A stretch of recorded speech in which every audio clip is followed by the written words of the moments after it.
말갈이 고구려 부흥운동에 앞장섰던 이유는 고구려는 말갈족을 통치함에 있어 필요에 따라 직접 통치를 하기도 했지만 백산, 송마를 제외하고는 대부분의 말갈족 부족들에게 자치를 부여하고 집단적으로 간접 통치했다. 그렇더라도 말갈 부족 중에서는 송말과 백산이 가장 핵심적이었다. 이 두 말갈은 영토로 편입된 시기도 길었지만 고구려의 중심부에서 지리적으로도 가까웠기 때문이다. 다만 이들은 농경족인 토착 고구려인들과는 달리 말을 잘 타고 호전적인 기질이 있어서 평소 토지에 의한 조세는 적게 부담하는 대신에 군역에 의한 의무를 높게 부담하도록 했던 것이다. 수당전쟁 기간 동안 활약했던 말갈군은 바로 이들이었다. 그리고 이들 말갈족이 스스로를 고구려 사람이라 생각했던 것은 물론이다. 말갈군들이 왜 중국에 맞서 그토록 처절하게 싸웠는지, 고구려 멸망 후에 왜 그토록 고구려 부흥운동에 앞장섰는지, 발해를 세우면서 왜 고구려를 계승하겠다고 말했는지는 모두가 스스로를 고구려인이라고 생각했던 말갈인들의 정체성에서 연원하고 있다. 한편 고구려에는 말갈족 외에도 많은 이방인들이 살고 있었고 이 중에는 생활 방식이 전혀 다른 사람들도 있었다. 원래 고구려를 건국한 종족은 예맥족이었지만 이들 외에 중국인, 낭랑인, 백제인, 선비족, 거란족 등 여러 계통의 사람들이 고구려의 주민으로 살았던 것이다. 이는 고구려의 성장과 발달 과정을 이해한다면 매우 자연스러운 현상이다. 중국의 한 학자는 고구려의 영토에서 순수한 고구려인은 20%밖에 안 된다는 논문도 발표한 바 있었다. 심지어 당시에는 서역인들도 꽤 살았던 것으로 추정된다. 고분벽화에 그려진 생활 풍속도에는 코가 큰 서역인들도 심심찮게 등장하고 있었으니 말이다. 따라서 고구려는 오늘날로 치면 다민족 국가였던 것이다. 현재 우리는 한반도라는 고립된 지형에 살기 때문에 다민족이라는 말에 매우 친숙하지 못하지만 고구려의 영토는 대륙과 연계되어 있어 애초에 많은 외래인들의 유입이 있을 수밖에 없던 곳이다. 대부분 국가들의 역사가 고구려와 비슷함 한반도가 예외적인 현상이지. 그리고 이들 다양한 구성원 가운데 단연 두드러진 존재가 말갈족들이었던 것이다. 이들은 수적으로도 다수를 차지했고 생활 풍속면에서도 다른 사람들과 현저하게 차이가 났다. 또 이들은 수당과의 전쟁이 일어났을 때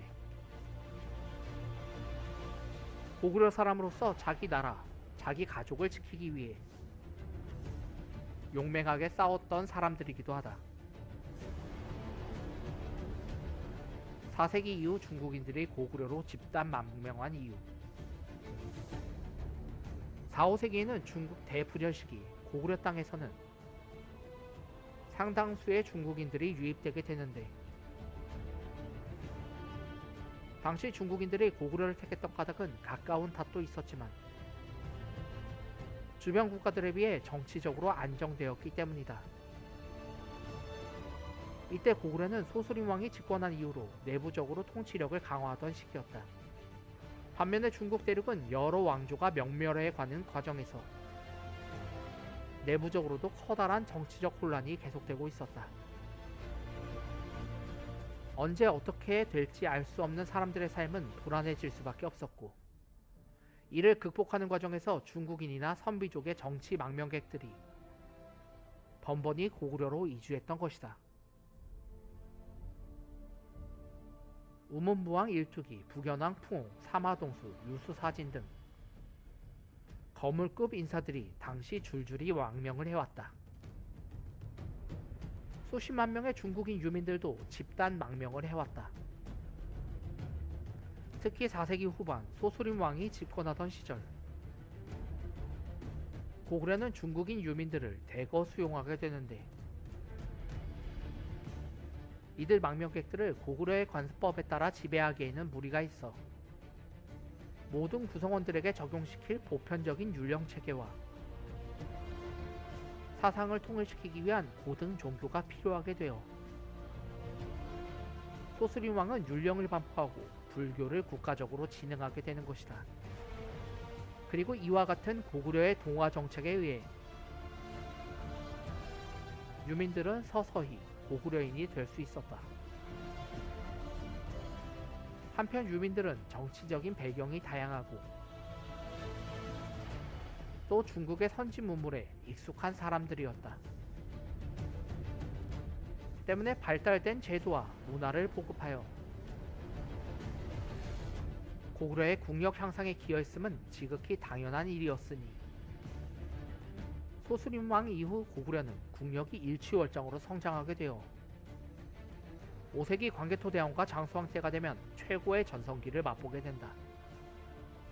결국 고구려의 국력 신장에는 포용력이 주요했다. 고구려는 유민들에게 상당히 관대했고 거물급 망명자들에게는 그 지위를 인정하여 자율권을 부여하기도 했다.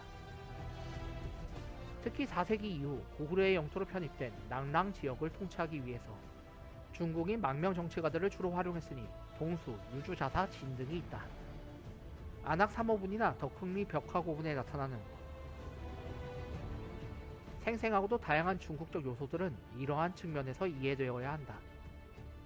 당시 지방에 해당되던 평양 주변에서만 1000기가 넘는 중국식 묘제인 벽돌 무덤이 등장하는 것도